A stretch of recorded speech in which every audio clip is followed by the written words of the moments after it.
Hello friends, income tax के cases की series में आज जो इशू हम डिस्कस करेंगे वो असेसमेंट ईयर 13-14 और असेसमेंट ईयर 14-15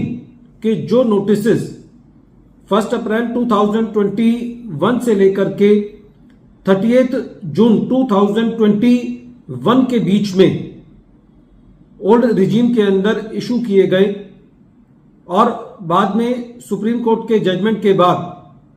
जो कि यूनियन ऑफ इंडिया वर्सेस आशीष अग्रवाल के केस में आया था, इस चीज को लेकर के काफी डिस्प्यूट है कि क्या आशीष अग्रवाल वाले केस की हेल्प लेकर के रेवेन्यू असेसमेंट ईयर 13-14 और 14-15 के केसेस भी उन नोटिस को सेक्शन 148A क्लॉज बी का नोटिस मान करके कंप्लीट कर सकता है। ऑल्दो ये इशू पहले भी दूसरी हाई कोर्ट्स ने एसएससी के फेवर में कर दिया है, लेकिन अभी एक रीसेंट जजमेंट में कलकत्ता हाई कोर्ट ने भी Aarti marketing private limited versus Union of India and others के केस में इस इशू पर डिसीजन दिया। यह केस 470 ITR पेज नंबर 453 पर रिपोर्ट हुआ और इस केस का जजमेंट 9 फरवरी 2024 को आया। मेरे अकॉर्डिंग जो सारी डिस्प्यूट है असेसमेंट ईयर 13-14 और 14-15 को लेकर के वो इस वजह से है कि यदि हम पुरानी रिजीम के मुताबिक 6 साल असेसमेंट ईयर 13-14 और 14-15 में जोड़ें और जो डिपार्टमेंट के नोटिफिकेशन थे, notification number 20 of 2021 dated 31 March 2021 और notification number 38 of 2021 dated 27 April 2021 और taxation and other laws relaxation and amendment of certain provisions act 2020 के हिसाब से देखें तो एट द फेस ऐसा लगता है कि क्योंकि इनकी डेट जो असेसमेंट ईयर 13-14 और जो 14-15 वाले केसेस थे, यदि उनमें 6 साल जोड़ें तो 31 मार्च 2020 असेसमेंट ईयर 13-14 वाले केस के कंप्लीट हो जाते हैं और असेसमेंट ईयर 14-15 वाले केस के 31 मार्च 2021 को कंप्लीट हो जाते हैं। ये सिंपल सेक्शन 149 के प्रोविजंस के मुताबिक है, लेकिन जो नोटिफिकेशन इशू करके डेट बढ़ाई गई वो 30 जून 2021 तक बढ़ाई गई।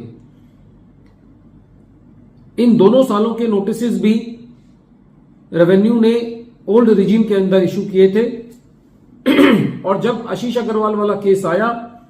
तो रेवेन्यू ने इन 2 सालों के नोटिस को भी सेक्शन 148A क्लॉज बी का नोटिस मान लिया। तो मेन डिस्प्यूट जो एसएससी की तरफ से है वो ये है कि जो taxation and other laws relaxation and amended certain provisions act है 2020 वो खाली प्री अमेंडेड लॉ पर एप्लीकेबल है, जो कि खाली 31 मार्च 2021 तक था। दूसरा एसएससी की तरफ से जो कंटेंशन है वो ये है कि कोई भी एक्शन जो कि 20 मार्च 2020 से लेकर के 31 मार्च 2021 तक लिया जाना था, टोला एक्ट खाली उन एक्शंस पर लगता है। लेकिन रेवेन्यू का यह कहना था क्योंकि नोटिफिकेशंस के द्वारा डेट बढ़ा दी गई है तो इन सालों पर भी रेवेन्यू के पास यह अधिकार है कि वो सेक्शन 149 सबसेक्शन 1 क्लॉज बी की सहायता लेकर के नोटिस इशू कर सकते हैं। जब ये मैटर कोर्ट ने सुना तो कोर्ट का यह कहना था कि जो यूनियन ऑफ इंडिया वर्सेस आशीष अग्रवाल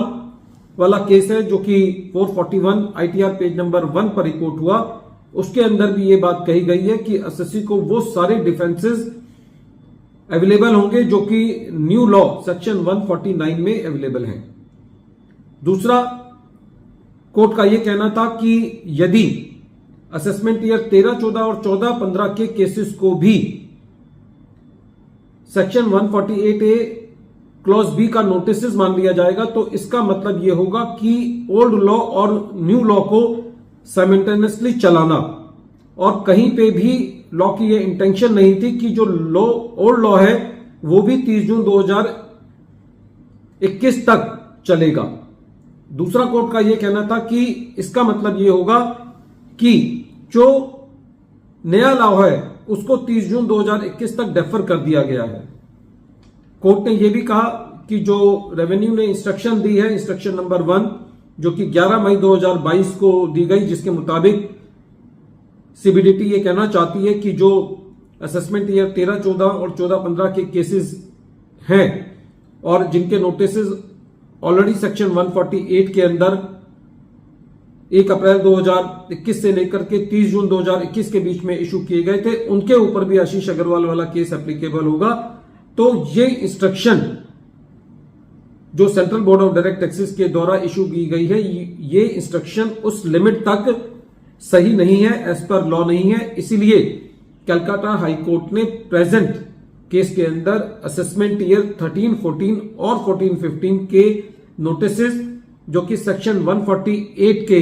में इशू किए गए थे 1 अप्रैल 2021 से 30 जून 2021 तक, उनको क्वेश किया। मेन कंटेंशन जो कोर्ट की है वो ये है कि दो रिजीम